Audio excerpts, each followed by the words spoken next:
Welcome to Wildspire. You get to be a fly on the wall for my intimate conversations with entrepreneurs who are changing the world. I'm your host, Stephanie Benedetto, coach, storyteller, and unmarketer at The Awakened Business, helping coaches and change-making entrepreneurs unleash their inspired message and share it with playful unmarketing.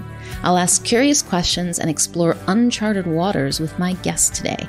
Anything can happen when we step into the unknown of infinite creativity, and that's where we're going to play.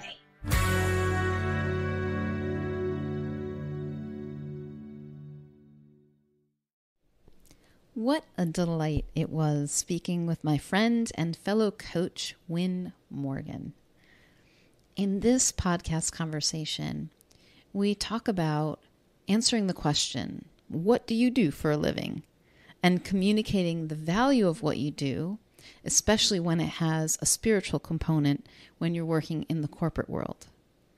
At times, our conversation is playful and silly, and other times we find ourselves talking about death, but always with a lightheartedness and such a beautiful sense of connection that I think you're really going to love it. Let me tell you more about Wyn Morgan. Wyn is a sought-after coach and consultant for businesses and private individuals from every continent of the world. His ability to quickly identify true needs and create innovative, transformational changes that last has led him to a track record of delivering astounding return on investment from his work in corporations. His work strips away invisible blockages between people and their brilliance in all aspects of the professional and personal lives. In mentoring coaches and leaders, he has enabled them to bring out the best in their own colleagues and clients, creating a legacy of change that lasts and results that matter. I am so pleased to introduce you to this conversation with Wyn Morgan. Wyn, what a luxury to spend this time with you. I'm so looking forward to it. I've been looking forward to it. Welcome to Wildspire. Wildspire, that's such a cool name, especially the way that you just said it, because I don't think I've heard you say it that way. I don't think I've ever said it that way before. I'm like, why did I say it in a deep voice? Like it's... Do you know where that came from? For me, big voice? No. Wildspire, what it means. Like, what does it say to you? I'm curious. All right, so let me think. Well, inspire from a place of pure unfilteredness. So the wildest part of me, the bit where I do not have attention on me whatsoever, my inhibitions are zero, and it's that bit, an inspiration from that place is what I've just made up it to be. I like it. I think that catches the spirit of it. I was playing around with words, and I did this for days trying to find a title for this podcast. And I had all kinds of words. And then I said, none of these words, these real words are doing it for me. I want to make something up. So I started taking some of the words I liked and combining them and putting them together. And I had words like playspiration. And I was like, whoa. Yeah. And then I've gone below with that one too. Yeah. But then I found Wildspire, and it had wild creation for me, which is something I've talked about for some years. Of course, inspiration, which just feels like it's something that I'm in a lot. And also, it sounds like wildfire. Like it has this idea of spreading like wildfire. And so all of them are in that for me, because the idea behind it was to broadcast and amplify the messages of these people doing amazing stuff in the world. Cool. I like it. So let me see. Yeah, I still want to talk about how we first met, when I first met you. And it was in person. It was in person. I think it was more than 3 years ago now. Might have been 3 years this month. Yeah. Yeah. So we were in Santa Monica at the Genius Catalyst event. And I just remember what I loved about you before we ever spoke. You were assisting with the video, and I saw you sitting behind that camera. And every time Michael would do something funny, he's up to his antics, you would just like, you were laughing and you were so delighted in it. And I felt the same. And so I was like, you and me. So that's when I first really, really noticed you. And I was like, oh, he looks fun. You know what I remember funny about that someone asked me an afternoon, how's your video business going? And so, what do you mean? Your cinematography and all that kind of stuff. I said, it's not what I do. What are you doing then? You're on the camera. Well, I'm on the camera today. I'm on second camera today, and I'm just doing anything that will help. So what do you do? I said, well, I didn't know how to answer that then, other than coach. Oh, you do this kind of stuff? I said, yeah. Oh, okay. So it was just like funny. And I talked to the main guy who was in charge of all the AV and camera work, a guy that you also know, David Beeler, who's become a good friend over the years, via Michael Neal. And I said that to David, and he got such a kick out of it. I'm going to start calling you my assistant now, David said to me, and it was just, well, he got it was so fun. It's so fun. But what I do remember vividly about that entire experience over those 9 months at Genius Catalyst with Michael and everyone there, either virtually or in person in that room, was literally how much fun everyone had in creating stuff and seeing what was in their way. It was just such a great exploration. Mm-hmm. So I'm curious, when you said that you didn't know how to answer that question then, like to say, what do you do? How would you answer that question now? I help people. And then I don't know where it goes from that, but I say, yeah, I help people and companies. Majority of my work is, well, I'd say majority. It's about 50% right now is corporate work. It used to be higher. It used to be 80% plus. And then private individuals who pay for themselves for coaching and or mentoring would be the other half right now. And in companies, and it can be any range of different things into helping their people get better results by having a clearer mind and being more inspired, being less in their heads and more in the presence of what needs to be done. And that's what I really enjoyed, how that's been unfolding over the last 20 odd years of in that work. It's been really, really cool. But the other reason, going back to why I found it difficult, I think, to answer that question when the person asked that, is that my ego got involved. My ego, what do you mean? I'm a cameraman. And it was just like, oh, wait, I don't want to answer from that place, because it really could have been. So I had to pause a bit. I said, what do I do? It's very funny. I love that you caught it there and chose not to answer from that. But it seems to me, it's occurring to me as you're saying this now, Wyn, that the way you show up is, I'm making this up a little bit, but just based on what you're saying and what I know of you, the way you show up is the same, whether it's assisting at that event or with a corporation. And I help with whatever needs helping, which when I read your bio, I loved it because there's a mysterious element to it. And I don't know why. I don't have it in front of me at this moment, but I felt a mysterious element in it. I don't know that it's in there or even that it's intentional, but I'm like, what does he do? Like, I know he's helping these I mean, there was power, but I was just like, and by doing what? Like, what does that mean? And I liked that, actually. I really liked it. In my family will ask me the same question. What do you actually do? My brother's second youngest child, Luke, so he's my second youngest nephew, and he's well into his 20s now. he said, "What do you actually do?" And everyone around the table, including my mother, said, "Yeah, good question, Luke. What do you do?"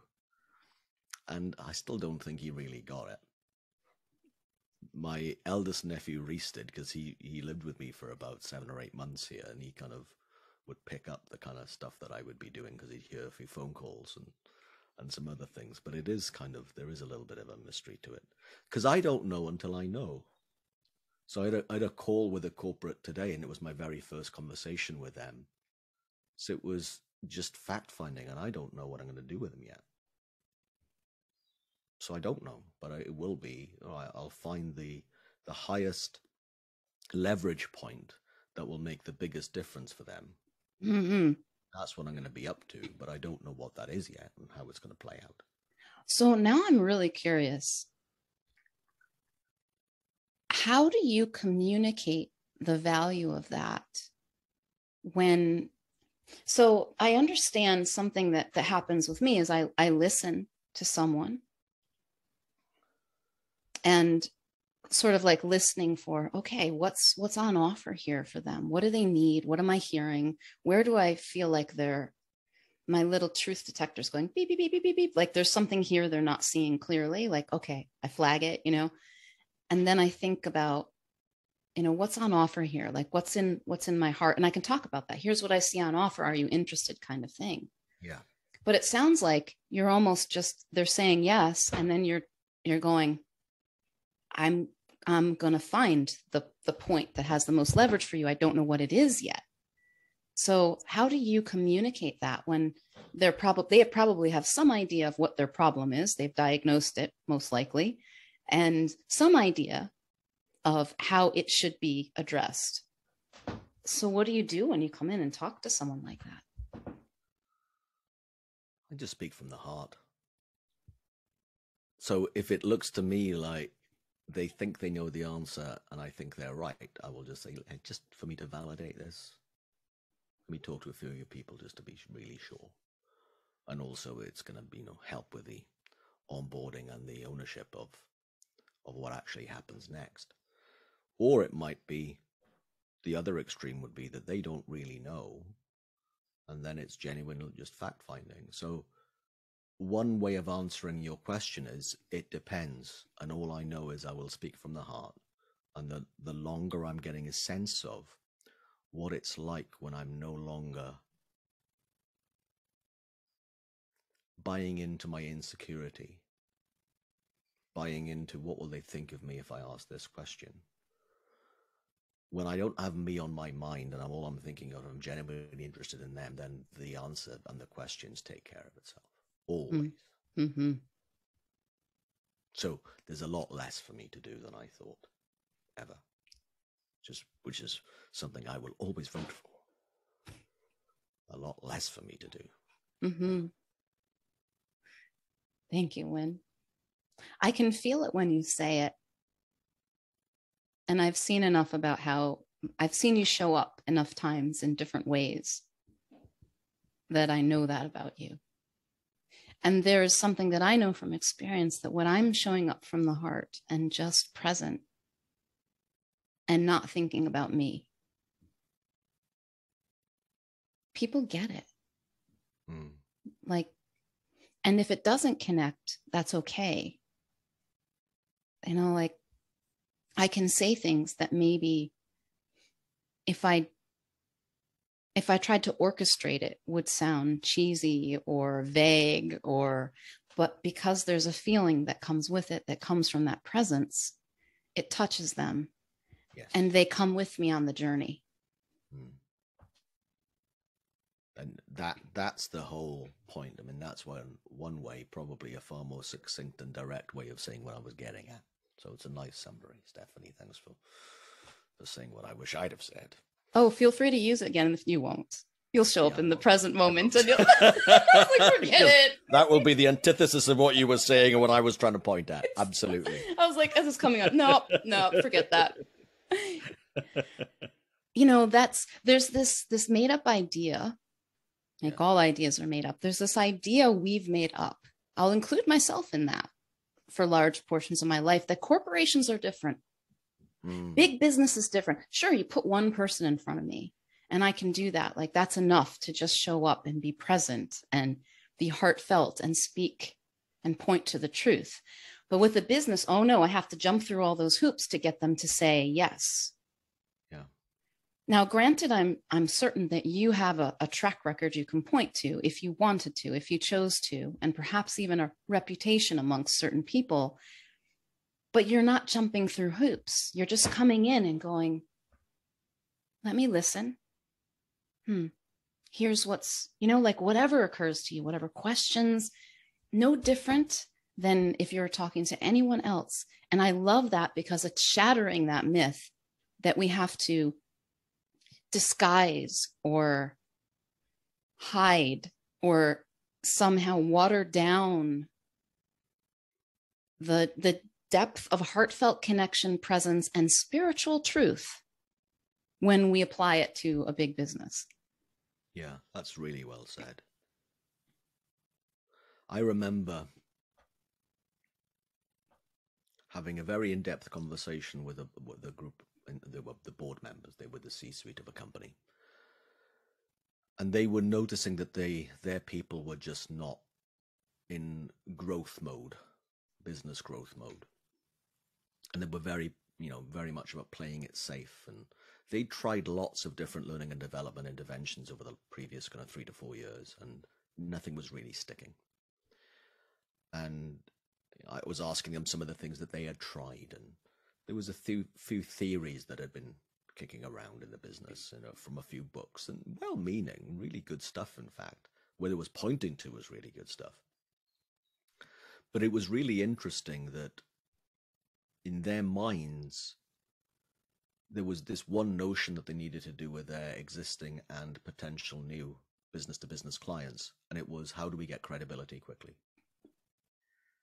And the how to get credibility was, okay, here is all the things we're going to tell them about how good we are and what we've been doing in the past. And I said, is it working? And I said, well, not really. They said, it's, we've got a credentials deck now, at least. And I said, well, how long is it? It was horrifically long. And they said, but, and I mentioned that does seem like a long credentials deck. I don't know how much I would listen to that if I was a potential client or even an existing client of yours. Yeah, well, they don't do that. They just take out a certain number of pages. Well, how many? Well, I think this number, right? And it was in the 40s from a 120-page deck. I'm not kidding, okay? And wow, okay. So your people go in and they talk about themselves for about 40 pages in a PowerPoint deck. I don't think that's going to help in your credibility at all. And they said, what do you mean? We've read the books. Well, in my experience, I've said the best way of getting credibility is by being present. The whole, the room kind of went quiet, and it was a virtual room, but everyone just went quiet. Well, we hadn't thought of it like that before. Yeah, that would make a difference. I said, yeah, it would. And it would answer all the questions that you're trying to get about how do we build relationships quickly with existing contacts in existing businesses and also new. It would answer an awful lot of it. Right, how do we do that? Okay, cool. Well, that's a start. That's a start. Right? Well, we're on to something here then. Okay, yeah, cool. But that evolved from a conversation, genuine fact-finding, as opposed to, I have an agenda in mind. This is the solution. Let me get them to give me the answers I want to hear so I can do what I want. Right? No. Total opposite of that. So anyway, that's a quick story behind the notion of presence and how powerful that actually is and what can get in the way. And I hinted at it earlier on. If I've got me on my mind and I'm taking that thinking seriously about me, then I'm not going to be present. And that's the only thing that'll ever get in my way. I'll take a thought seriously.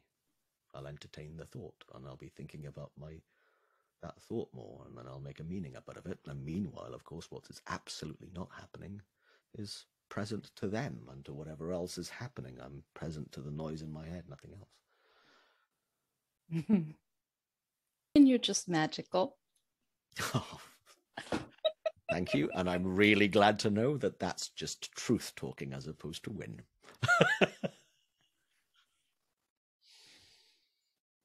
Now, it might come through this entity called Wyn, all right? Yes. So thank you. And at the same time, yeah, it's just truth talking. It's not you, and it's not you either. It's That's also the big you. And yeah, just accept it, Wyn. Come on. Like, I'm magical too. Like, all of us are magical. I'm having experience of that magic through you that is so beautiful. So I'm just ecstatic. I did say thank you, so I'll say it the third time just to make sure that you do know. Okay, good. I'm taking some of it on board, so thank you. And I agree with your magic too. So there we go. That's the love-in bit done. John and Yoko will be very pleased. And for those of you who don't know who John and Yoko are, Google it. Oh, Wyn. I don't know what happened when you were saying that. And I don't know if you could see it on my face, but I was like so moved. I love the thought of you, how I'm seeing a group in business, right? This is a group of people who've come together to create something in the world. That's all a business is. Yeah. Individually and collectively as a group.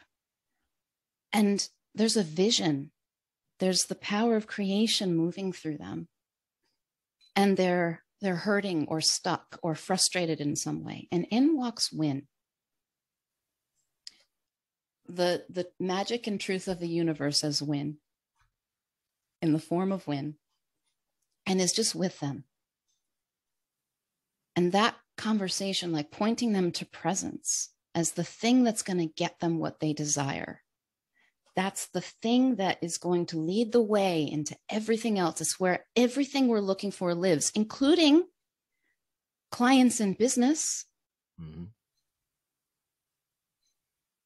It just touches me with the truth of it, the simplicity of it, and they heard you. They might not even know what they were really hearing. They thought, oh, that's another tactic. Let's get present. Like, how can we do that? Right. Yeah. But they're being heard that and went, that makes sense. That's true. We're always better when we're present.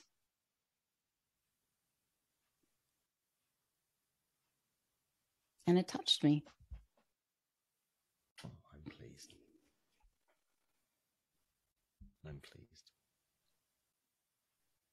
Also, thank you so much for indulging that line of. I wasn't planning to ask you about any of that stuff, but I have been curious because I thought I've seen you show up so beautifully in conversations with coaches, which is where I see you most often, is in your transformative coaches club and in that community.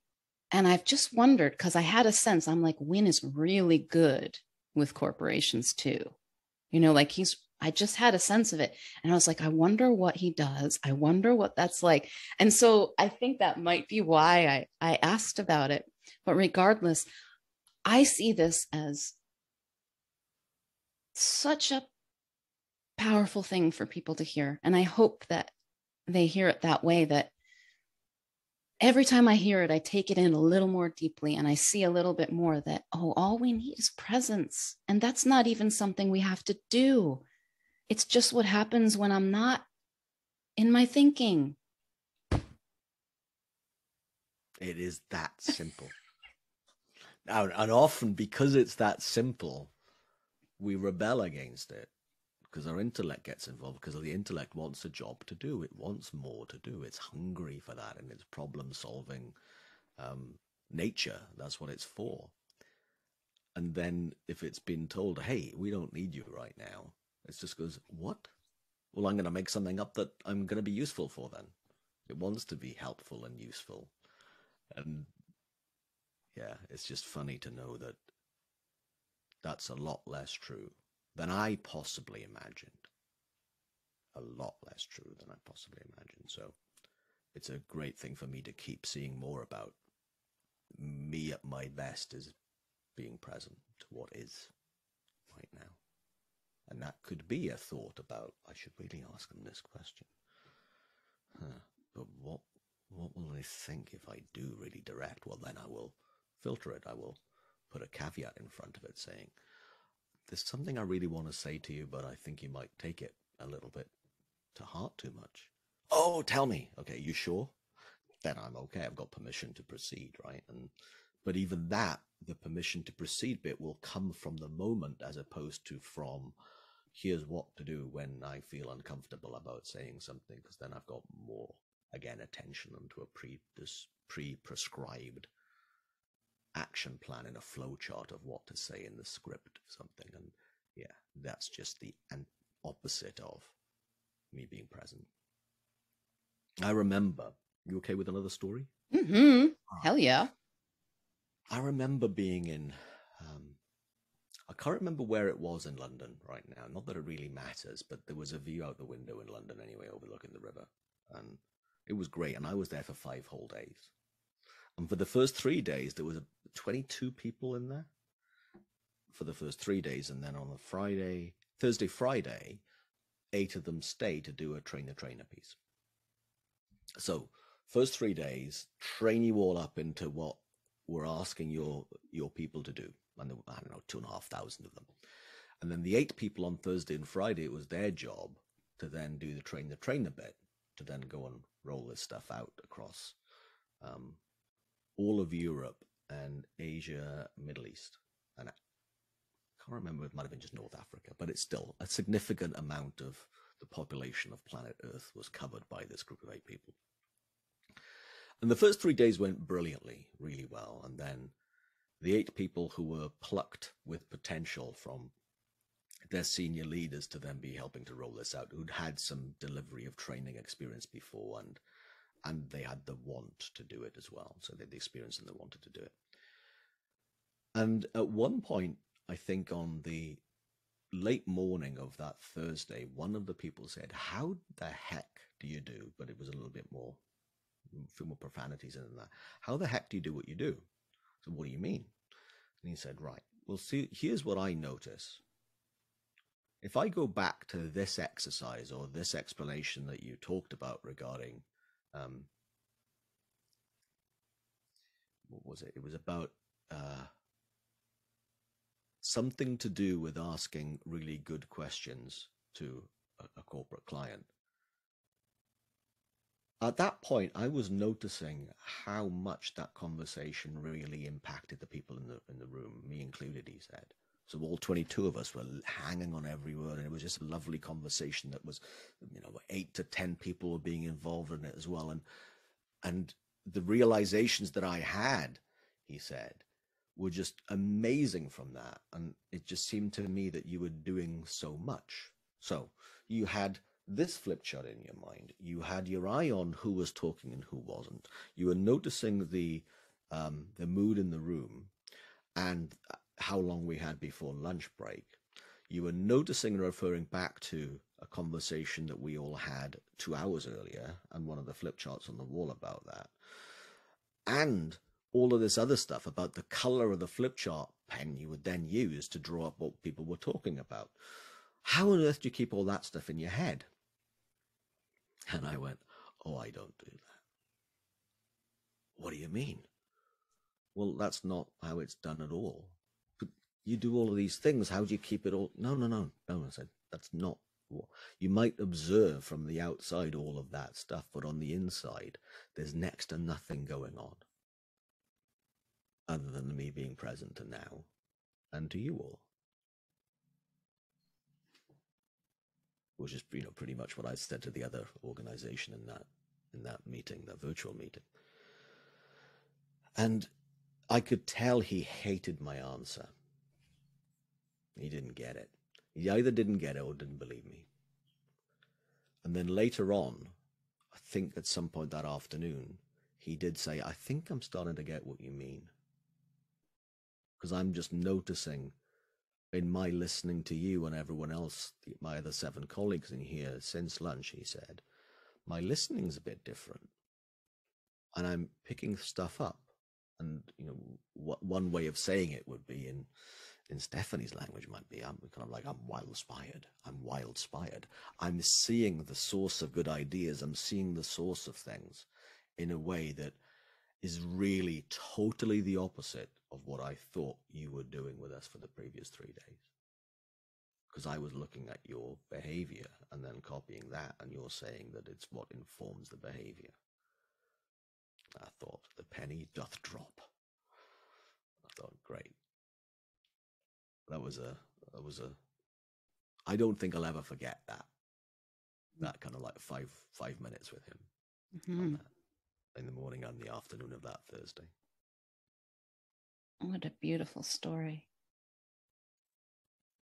I'm starting to catch myself when I use words that aren't mine. You know, I'm repeating something that maybe I felt and I heard someone say that touched me, but I'm using their words. I can feel it. Like the other day, just yesterday, I caught myself and I went, wait, hold on a second. Let me see what I see about this. Because I felt like I was talking out of things. I was talking about something that I hadn't seen. So I stopped. And I looked for myself, and we were talking about selfishness.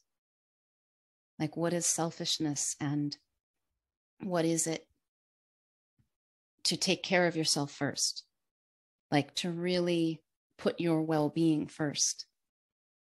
And I looked and I said something I'd never said before.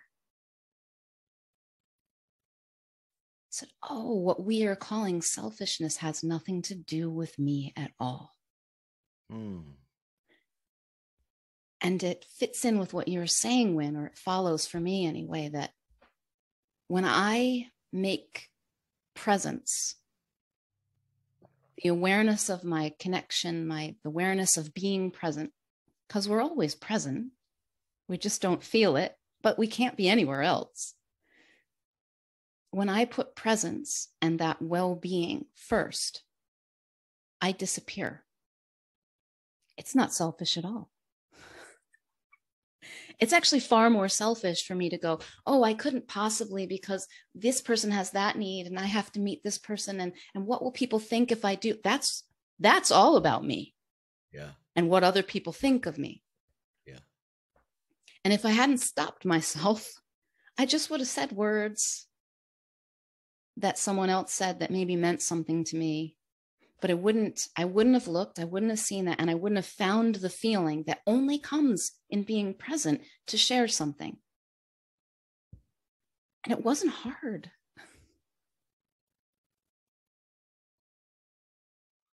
Awesome. Can I pick up a point on that? Yes, do. You're getting a taste of it, which is what you know, one way of saying what you're exploring and seeing, getting a taste for when you disappear and a taste for when you're there and a taste for selfishness and, you know, whatever that word actually means, but before that word, right? Mm-hmm. I think that's the only thing that I ever need to keep an eye on is what am I present to? Am I present to my noisy, churny stuff in my head, or am I present to what is life? My eyes out there, or eyes in here. And it's come down to something now that when I talk to people about performance and all this other stuff, which is behind anything that anyone wants to do in life in general, but of course in the corporate sense, or in artistry. We're talking to a few artists recently in various industries. That sense of flow and absolute absence of self. Not self-awareness, self-consciousness. I actually think that there's not that much difference between the two. I don't think, you know, when we're analyzing our self-awareness, that's when we become, you know, self-analytical. When I'm reflecting on me, it's fine to do that when that's its purpose. But when I'm actually meant to be doing a job, whether it is in someone last week acting in a rehearsal, somebody else as an artist actually in drawing and painting, or whether it is a senior leader developing their people, or a one-to-one coach. The less attention that they have on themselves in that, then it's the absolute antidote to low performance. Because the only thing that actually takes me out of it is how much attention I've got on me. I don't want to have my attention on me. I'm bored of that. And I love the aliveness of what is when I'm looking out there. Because I'm like a 3-year-old all the time then.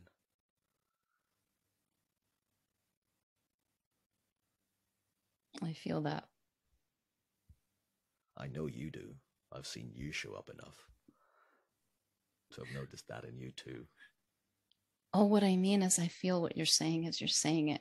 And I feel so happy and grateful and moved. It's really interesting to me how it's touching me in this moment. I'm like, yes, yes.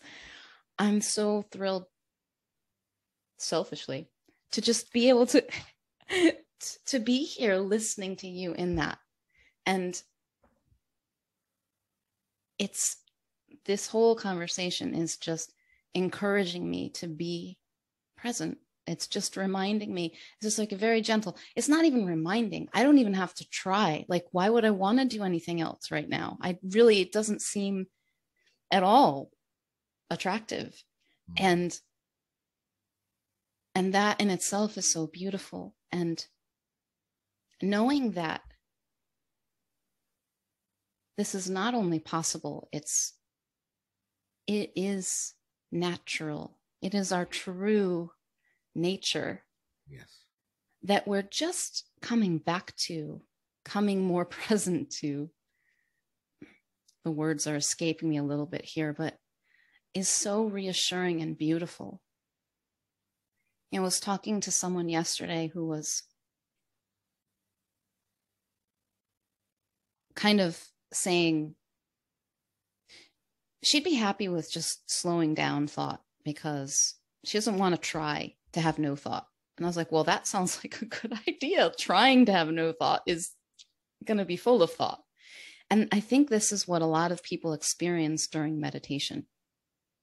Right? They think they're supposed to have no thoughts, and they're trying to have no thoughts, and they notice that they have thoughts, and then they have thoughts about, they think about how they're not supposed to be having those thoughts, and they're doing such a crap job of it, and etc. But I said to her, because she was like, oh, no thought, that's far beyond me. I went, wait a minute. Have you ever had a time when you were doing something? You probably didn't even notice it because you weren't thinking, but you were just so present with something. It might be listening. It might be when you're out for a walk in nature. It might be when you were doing a sport. It could be when you're doing the dishes, but you're just so present that there's nothing on your mind, even to notice that there's nothing on your mind. You've done it. You've been there. You know no thought too. It's our natural state. I suspect that if I was somehow able to be aware of that while I was in it, I'm in and out of that all day long. And it's so ordinary and so extraordinary. It is. It's a really good point that you made there about ordinary and extraordinary. And also to know that how elusive it can look. Because when we're in that place, it's difficult to be aware of it, because in the notion that when we're aware of it, we're now thinking about what's going on, and that's taking us away from it. But if we only get a sense of the feeling of it, which I think is what you mean. Well, for me anyway, I'll just talk for me. When I get a sense of what that's like, and when that's pointed out to you in the way that you were talking about right now with other people, with her. Oh, wait, yeah. That is not only possible, but ordinary. And it's not a doing, it's an understanding of how we work. An understanding of the fact that we innocently grab onto thought and make meaning out of things. And when we don't do that, and we don't think about our thinking, even if it's a random thought that comes in, then there's just this flow and there's nothing to hang on to. There's no reason to hang on to it. But I used to try to think myself into a place of having no thought. And you're right. Well, that makes no sense, right? I can't think myself out of something that is thought. It's impossible, right? I will wet myself dry. What? It's not going to happen. That came out wrong, but you know what I mean. I just love hearing you say, I will wet myself. I'm going to take that clip out of context and make your life a living hell, Wyn. Well, good luck. And I'm going to put in brackets, the sentence ended without a comma with the word dry. I will dry myself wet then. How about that? You can use that one more. I'd far prefer that. Or I can dry myself wet. Yeah, anyway, we get the point of how much we're in the paradox of trying, which goes back to the word that you said to begin with, and trying is an intellectual pursuit of something. And if the pursuit is less intellect, then more intellect can't be the answer. Yeah. Good save.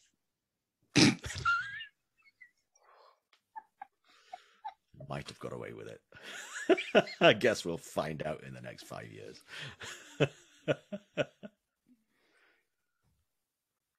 I love giving myself permission to be a fool. I do too. Life's a lot easier there, considering I am one. Trying not to be what I am would be a really difficult job. Believe me, I tried for 40 years. 40 plus years, actually, of trying that. Yeah, youngster. Yeah. I like the fact that I think it's Merlin, the wizard Merlin, in one of the stories about Merlin is that he gets younger with age. I get what that means. Yeah. Mm-hmm. Yeah. The town I was born was actually named after him. Really? What was it? Is it called Merlin? Carmarthen. Say it again. Carmarthen is the English Carmarthen. version. Mm-hmm. Or in Welsh, it's Caerfyrddin. Caerfyrddin, and the Welsh word, which is where Merlin came from, is Myrddin, Caermyrddin, or the fort of Merlin. Yeah, that's where I was born. You were destined to grow younger as you age, Wyn. I know. It's far nicer than the Benjamin Button story. Oh, yeah. Yeah. I wonder what's beautiful about that, too.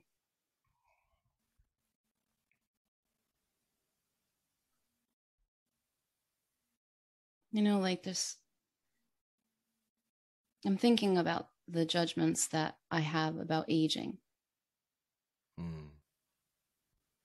And that there's something wrong about it. Things not looking the same, getting a little, saggier, a little wrinklier, a little achier, like stiffer and, like not working so well as they used to. And when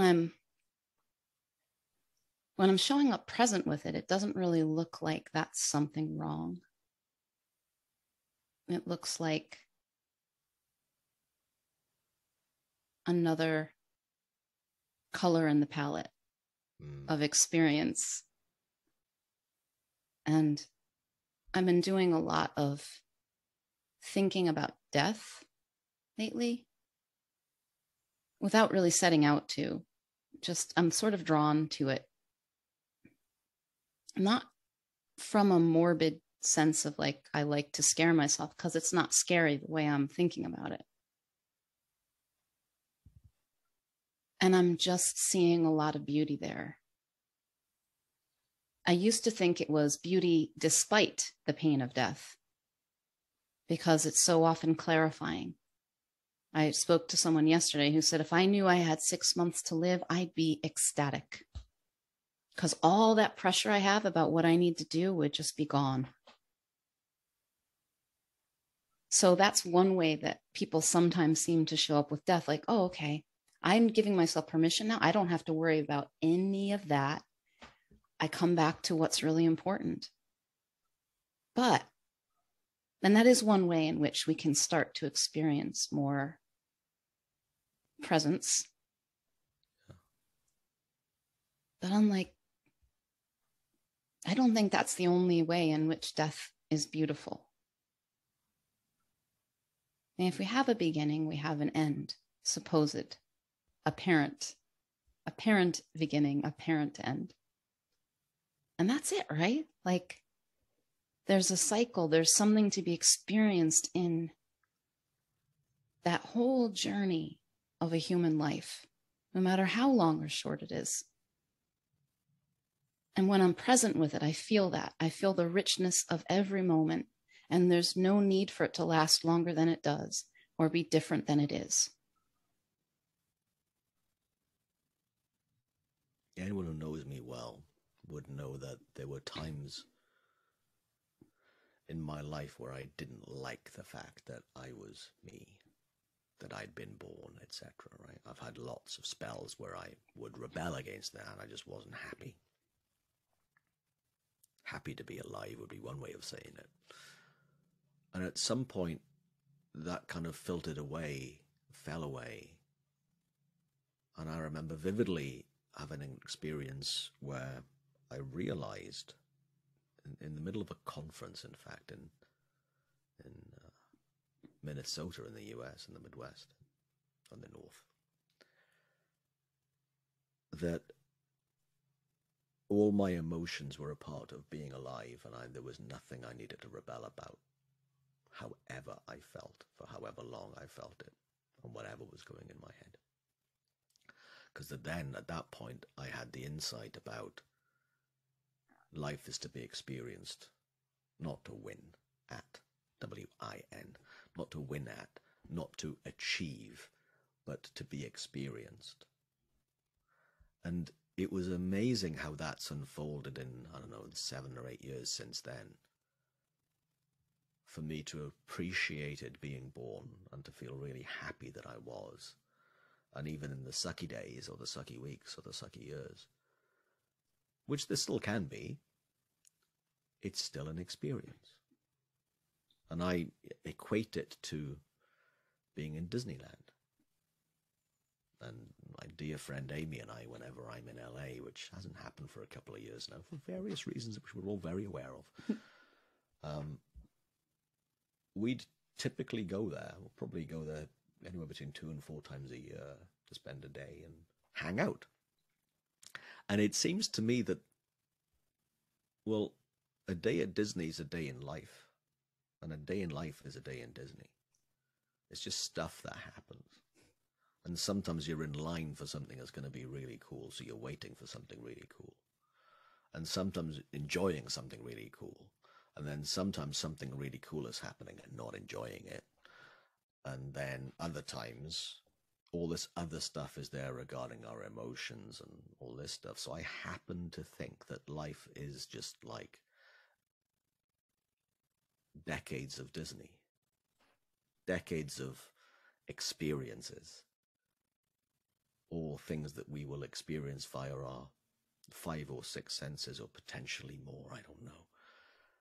But at least 5 senses that we take in about life, and here I am in my matter, which is made of nothing really, that isn't mine. It'll be something else. Even the enamel in my teeth will be something else, and even now that's the hardest, the most resilient part of my matter is the enamel in my teeth. That won't be long before it's something else. Not long ago it was something else before that. In the big scheme of things, it's small anyway. It's a small amount of time. And the fact that I'm a conscious being with this life force of being alive is again really short in the big scheme of things. So this like energy and matter pops up, grows, gets aware of being alive for a certain number of years, a few decades, and then will disappear again. Well, in my view, and this is only personal opinion now, when I've seen that to be true, all of a sudden, the notion of life is to be experienced as opposed to get right, or I need to live right, all of a sudden that falls away. And I'm a nicer person, kinder person, feeling more alive, far more compassion for others in all sentient beings and the future in all ways than I would be if I was trying to be a better human. Or trying to be cleverer. Or trying to be nicer. It's a nice, very easy byproduct of noticing what's really going on as opposed to my ideas of what's going on. I love that so much, Wyn. I just want to cry. I might a little. You could cry a lot if you wanted to. I could. I bet I could. And I feel like this was just what I needed and didn't know that I needed today. Just what I was waiting for. That's nice to hear. So I think this is a good place to bring our time to a close. And so if people are curious about the Wyn experience, or they just want to connect with you in some way, where should they go? Well, I'm quite easy to find. There aren't many Wyn Morgans about, spelt the way that, just look up on the bio of me. There's one guy who teaches economics. He's got a few books out, and there's this guy who's done coaching on corporate work. Well, I'm not the economics professor. What? Did I invite the wrong Wyn Morgan here? Yeah. Even though in school, economics was my favorite subject, that and geography when I was in my late teens. I loved economics. So finding me is quite easy on LinkedIn and on Facebook and on Instagram and all those other places to be found. And my company, I want to talk about ego. I named my company after myself. It's called Winning, but here's the thing. Here's the kicker. It's not winning, which would normally be spelled W-I-N-N-I-I-N-G. It's winning with a Y in the middle of it. So it's W-Y-N-N-I-N-G.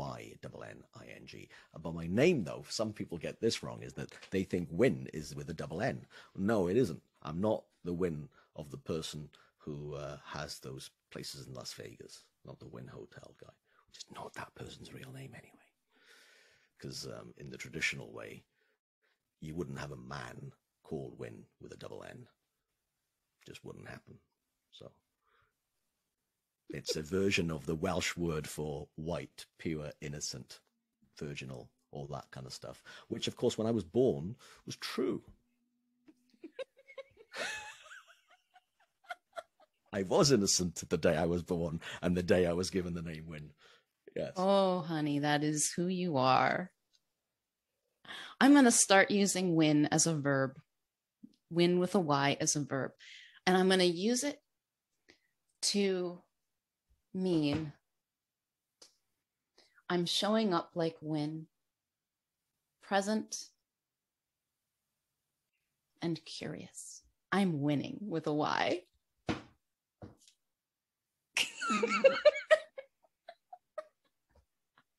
There's worse ways of people to think of me as a verb, I tell you, so I'm fine with that. I know. I have heard people talk about like when your name turns into like, oh, you really pulled a Stephanie there on that one, didn't you? Yeah. There was that episode in Friends where, oh, you got a Ross. Oh, you got a Ross. I mean, I'm glad this version is nicer than that. Oh, it's much nicer.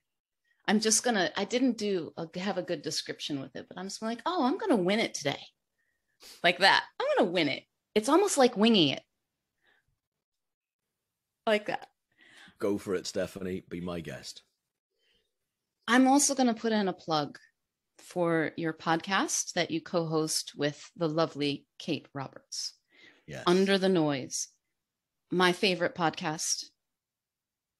Because of the way you win it and the way she Kates it.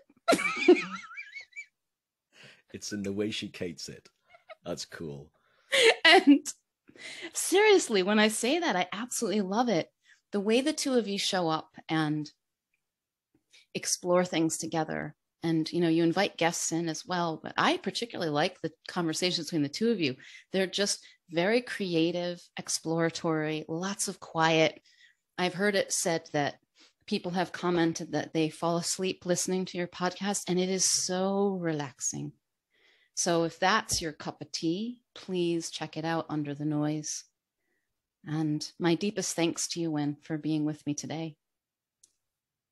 Thank you very much. It's always a pleasure to talk with you, Steph. Thank you.